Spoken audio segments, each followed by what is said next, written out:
Votre santé est votre bien le plus précieux. Si vous souhaitez prendre soin de vous et mieux vivre votre travail, bienvenue dans l'aventure Mon Job, Ma Santé. C'est un podcast qui explore toutes les questions d'hygiène de vie et de santé au travail grâce aux conseils d'invités captivants. Un lieu d'échange bienveillant pour s'inspirer des meilleures pratiques. Je m'appelle Aurélien Matt, responsable communication chez Horizon Santé Travail. Plongeons ensemble dans le monde passionnant de la santé au travail. Bonjour à tous et bienvenue dans ce nouvel épisode de Mon Job, Ma Santé. Aujourd'hui, nous recevons Mathieu Bouchard. Bonjour Mathieu. Bonjour Aurélien. Mathieu est ergonome et il va nous donner toutes les astuces pour mieux vivre son télétravail. Alors Mathieu, quelles sont les astuces pour créer un espace de travail optimal chez soi ?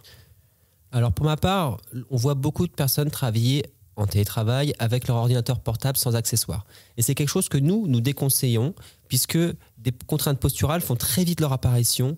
On voit régulièrement des flexions de dos, on voit régulièrement un dos rond qui apparaît, on voit des contraintes au niveau des cervicales parce que le clavier et l'écran sont associés et génèrent ces contraintes-là. Par conséquent, pour moi, et la priorité, si on devait retenir quelque chose de ce podcast peut-être, c'est de se dire, je suis en télétravail, j'ai un PC portable, mais en plus, je m'équipe d'un clavier et d'une souris déportée. Donc pour vous, l'utilisation d'un ordinateur portable sur des périodes prolongées s'accompagne nécessairement d'un aménagement particulier. Pour moi, c'est indispensable et c'est essentiel pour vous permettre de placer l'ensemble des outils dans les zones de confort. Un clavier, par exemple, c'est 10-15 cm du bord du bureau ou un peu plus loin si on n'a pas d'accoudoir. La souris, elle se met dans le prolongement du bras et à côté du clavier. Ni trop loin, ni trop sur le côté. Effectivement, quand on a les coudes ou les avant-bras, en tout cas, en appui sur un support, le clavier tombe naturellement là où tombent les mains, tout comme la souris sur le côté. C'est bien ça. C'est ça. C'est finalement, les outils vont se placer dans les zones de confort. Pour le clavier, vous mettez en position relâchée, les bras à 90 degrés, et vos mains vont se positionner, enfin le clavier plus particulièrement va se positionner là où arrivent naturellement vos mains. Très bien. Donc on a noté le clavier et la souris annexe. Est-ce qu'il y a un autre accessoire recommandé ? Eh bien, si on va jusqu'au bout des choses, je dirais que l'écran externe est également un outil qui peut être intéressant pour le confort visuel et pour le confort postural. Parce que cet écran, idéalement, il va être réglable en hauteur. En hauteur parce que ça a un intérêt. C'est un intérêt pour la vue de l'utilisateur. Soit, et si je n'ai pas de problématique particulière, entre guillemets, de vue, je plaçais le haut de l'écran au niveau de mes yeux. C'est pas du tout le milieu de l'écran au niveau des yeux comme font spontanément beaucoup de personnes. C'est bien le haut de l'écran au niveau des yeux. Exactement, c'est bien ça qu'il faut retenir. Aujourd'hui, on voit très régulièrement les personnes placer le milieu de l'écran au niveau des yeux et ça se traduit très visuellement par le fait que la personne lève le menton. C'est ce qu'on appelle une extension de cou et cette extension de cou va vraiment être contraignante pour vos cervicales, et si c'est fait de manière répétitive ou prolongée toute la journée, sur plusieurs semaines, sur plusieurs mois, des douleurs vont ou risquent de faire leur apparition au niveau du cou. Mais si on n'a pas d'écran annexe ou alors avec un pied réglable en hauteur, qu'est-ce qu'on fait ? Eh bien, dans ces cas-là, peut-être qu'il faut maintenir son ordinateur portable avec un clavier et une souris déportée, toujours bien évidemment, mais il existe des rehausseurs d'écran pour les ordinateurs portables, donc ça c'est très pratique. Et si on n'a pas ça chez soi, on a en règle générale tous une boîte à chaussures, des livres, etc. En tout cas, des choses qui vont vous permettre de rehausser votre ordinateur portable pour le positionner au niveau des yeux. Donc l'objectif, c'est bien de positionner le haut de l'écran au niveau des yeux, que ce soit un ordinateur, un écran fixe ou l'écran d'un ordinateur portable. Oui, effectivement. À une exception près, c'est lorsqu'on a des verres progressifs, puisqu'en règle générale, il faut légèrement abaisser l'écran pour que l'ensemble de l'écran soit visuellement accessible. Exactement. Mais alors du coup, est-ce qu'on met le reste des outils qu'on pourrait utiliser, comme un téléphone, une feuille de papier pour prendre des notes ?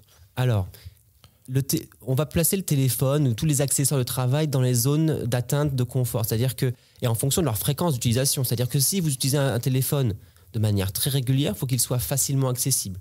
Donc, en gros, ce qu'il faut vous dire, c'est que vous tendez le bras, vous faites un arc de cercle autour de vous et vous regardez les outils qui sont facilement accessibles. Si vous les utilisez régulièrement, c'est qu'ils seront bien positionnés. Pour le papier, c'est plus subtil, j'aurais tendance à dire, parce que tout dépend ce que vous en faites de votre papier. Souvent, sur certaines activités, le papier est ponctuel. Si le papier est ponctuel, soyez rigoureux. Pour ma part, c'est de la rigueur qu'il faut avoir, c'est-à-dire vous poussez votre clavier, vous prenez vos notes, vous prenez les informations que vous avez besoin, vous travaillez sur votre papier et une fois que vous avez fini, vous le mettez sur le côté et vous rapprochez votre clavier. Pour moi, c'est une astuce qui est possible quand on n'a pas beaucoup de papier. Maintenant, si vous avez du papier qui est utilisé de manière quotidienne, il faut penser à une autre alternative qui peut être un porte-document qui se place entre le clavier et l'écran. Et ce porte-document-là va avoir pour avantage de placer l'ensemble des éléments dans les zones de confort, c'est-à-dire le clavier, le papier et l'écran. Et en complément, cela va limiter la fatigue visuelle. Très bien, donc ce qu'il faut prioriser, c'est bien le positionnement du clavier pour toujours taper droit et pas être en torsion ni de travers. Et effectivement, après, on vient adapter le positionnement du bloc-notes ou du papier en fonction de son usage. Exactement. Et puis là, je parlais d'un porte-document. Chez soi, on n'a pas forcément un porte-document. Un classeur fait le boulot également très bien puisque ça permet d'incliner le document. Donc, ça permet de le voir facilement. Pour la prise de notes, c'est autre chose. Mais en tout cas, pour le consulter, un classeur peut être une très bonne astuce en télétravail. Très bien. Alors, une question que beaucoup de personnes se posent. Comment maintenir un équilibre entre la vie professionnelle et la vie personnelle lorsque le lieu de travail est également chez soi? On pense aux interruptions qu'on peut avoir dans la journée, si on a des enfants. Comment on peut faire pour maintenir cet équilibre entre la vie professionnelle et la vie personnelle? Alors, il y a un truc qui marche très bien, c'est d'avoir un lieu dédié pour le télétravail. Ça permet de l'isoler des éventuelles perturbations familiales ou même des attractions que peuvent être une console, peut-être la télé également. Donc, créer un environnement de travail dédié au télétravail, c'est quelque chose qui est vraiment important pour se mettre en condition pour télétravailler. Ensuite, il y a, encore une fois, comme j'ai dit pour un autre sujet tout à l'heure, c'est la rigueur. C'est-à-dire qu'à un moment donné, il faut respecter le droit à la déconnexion. Le droit à la déconnexion, c'est de se dire, j'ai des heures de travail, j'ai une charge de travail, et donc une fois que j'ai fini mon travail, je stoppe mon activité et je passe à autre chose. On voit trop souvent des salariés qui nous disent « Moi, je commence ma journée à 8h et je la finis à 22h ». C'est ce qu'on appelle un peu les journées de tunnel. Les journées de tunnel où on ne s'arrête pas de travailler. J'ai une réunion de 3 heures, de 8h à partir de 8h. J'ai ensuite la pause déjeuner que je ne vais pas forcément prendre ou que je vais prendre devant un plat réchauffé. Et ensuite, je vais enchaîner ma journée.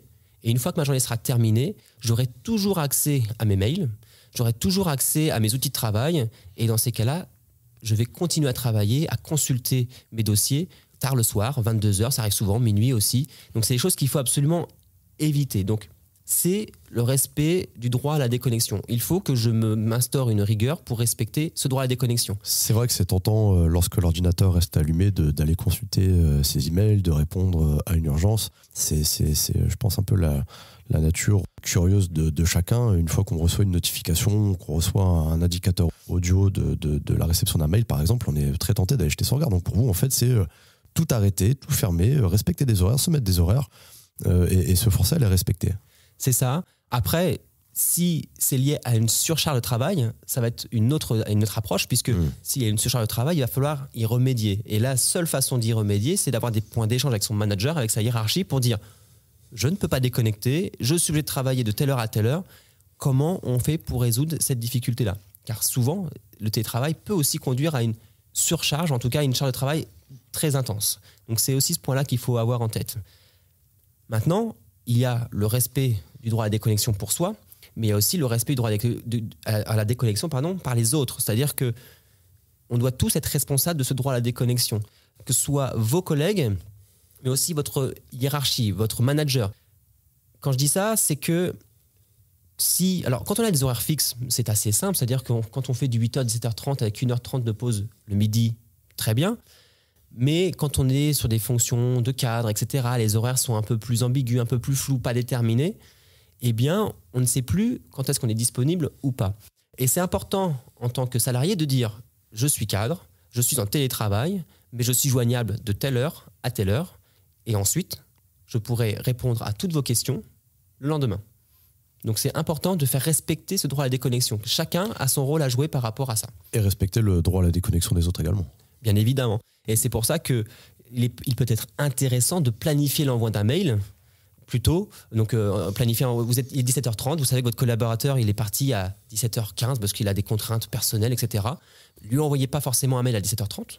ou en tout cas programmez-le pour qu'il arrive à 8h30 lorsqu'il prendra son poste le lendemain matin. La fonction de programmation des mails est vraiment intéressante. C'est vrai que ça, c'est une bonne petite astuce parce qu'on est toujours tous un peu interloqués. Parfois, de voir l'envoi de certains mails à 22h, 23h, c'est toujours quelque chose qui fait réagir. Et c'est encore une fois le problème du télétravail, c'est la surcharge de travail, c'est l'hyperconnexion. Il faut absolument que tout le monde, tout corps dans l'entreprise y travaille. C'est ça. Mais alors, le télétravail a quand même une notion d'isolement social qui peut aussi générer du stress. Comment relever ce défi ? Est-ce qu'il y a un nombre de jours de télétravail qui est recommandé ou conseillé ? Alors, il y a, en tout cas, nous, ce que l'on préfère, c'est d'éviter le full télétravail. On n'y est pas complètement opposé. Il y a certaines activités qui le nécessitent peut-être, mais nous, ce que l'on préfère, effectivement, c'est de se donner des journées en présentiel entre 2 et 3 jours par semaine. On aime bien avoir 2-3 jours par semaine de présentiel avec ses collègues. Alors, souvent, ce qui est fait, c'est qu'il y a au moins une journée où tous mes collègues de travail sont présents. Ça permet de créer des réunions d'équipe, ça permet de rencontrer le manager, ça permet de faire un point sur sa charge de travail et sur l'avancement de ses dossiers. Donc c'est vrai que ces points en présentiel sont très importants pour l'activité, mais aussi pour le lien social. Donc c'est quelque chose qu'on préfère. On veut vraiment sensibiliser les gens à les faire revenir, à les faire venir au moins quelques jours sur site. La fréquence, après, c'est aussi une culture d'entreprise. Mais des personnes qui sont très régulièrement en télétravail, peut-être même en full télétravail, à 100%, il y a différents risques qui apparaissent. C'est l'isolement social, mais pas que. C'est la perte de culture d'entreprise. C'est une dynamique de groupe qui va être rompue ou dégradée. Ça va être aussi une hyperconnexion parce que finalement, on peut travailler à toute heure, à tout moment. Donc tous ces risques-là peuvent réapparaître si le télétravail n'est pas bien dosé. D'ailleurs, beaucoup de personnes qui sont en full télétravail sont en demande de liens sociaux et organisent des temps d'événements en dehors du temps de télétravail pour se retrouver en louant des locaux, en louant une salle de réunion. Ça arrive assez aussi régulièrement et c'est en effet utile et nécessaire. On parle beaucoup de sédentarité. Comment maintenir une bonne posture et surtout éviter les problèmes de santé liés à une position assise prolongée ? Alors, quand on est en télétravail, on a rarement les mêmes équipements que l'on a au bureau. C'est-à-dire qu'on n'a pas forcément le clavier et la souris. On a vu que c'était des indispensables, à mon avis, en tout cas pour le télétravail. Donc, si vous avez la possibilité, faites-le. Mais à cela aussi, on se rend compte que les gens travaillent très régulièrement sur leur canapé, sur une chaise de salon. Et c'est fréquent, d'ailleurs. Et c'est logique souvent parce qu'on n'a pas forcément la possibilité d'avoir une chaise avec des roulettes, etc. Donc, ça peut s'entendre. Mais si on se retrouve dans ces conditions-là, ce qui est très important, c'est d'avoir une association chaise-table qui est adaptée.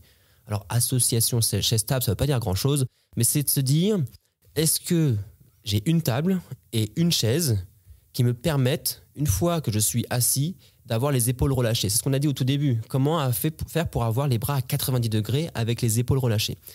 Ça, pour moi, ce sera la meilleure façon d'être bien installé en télétravail.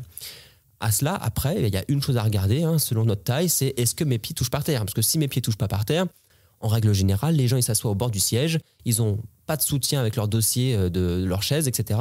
Donc c'est vrai que si on n'a pas les pieds qui reposent par terre, ce qui arrive fréquemment, eh bien il nous faut soit un repose-pied, soit si on n'a pas ça chez soi, on a régulièrement une boîte à chaussures qui traîne, ou même le repose-pied de ses enfants, ou son réhausseur pour les enfants qui permettent, nous, de les utiliser pendant le télétravail. Si effectivement les personnes n'ont pas de siège réglable en hauteur chez eux et qu'ils utilisent par exemple une chaise de cuisine.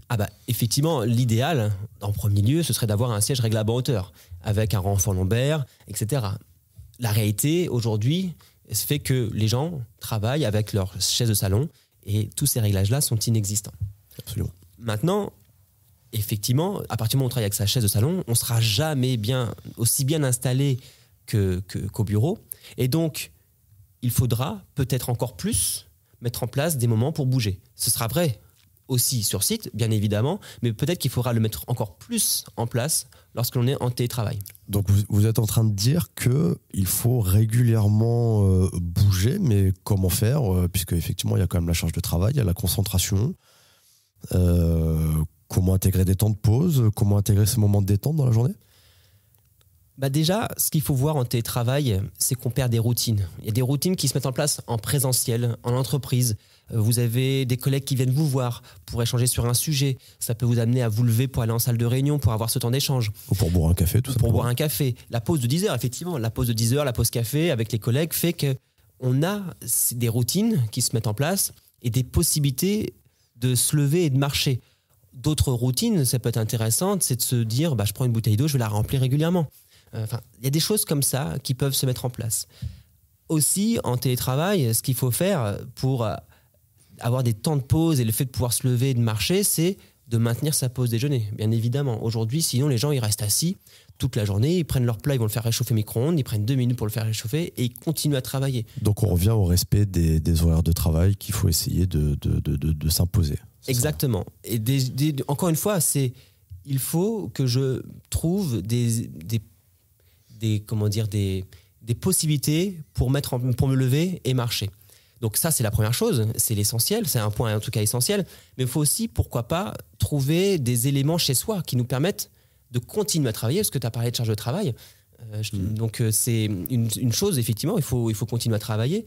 Donc, parce qu'effectivement, l'objectif, c'est de varier les postures, c'est de bouger, c'est pas forcément de multiplier les pauses. On peut tout à fait bouger en continuant de travailler. En fait, il y a différents types de pauses. Il y a les pauses passives où je vais arrêter de travailler. Donc là, effectivement, à un moment donné, on dit qu'il faut faire des pauses de 5 minutes toutes les heures ou de 15 minutes toutes les 2 heures, à peu près.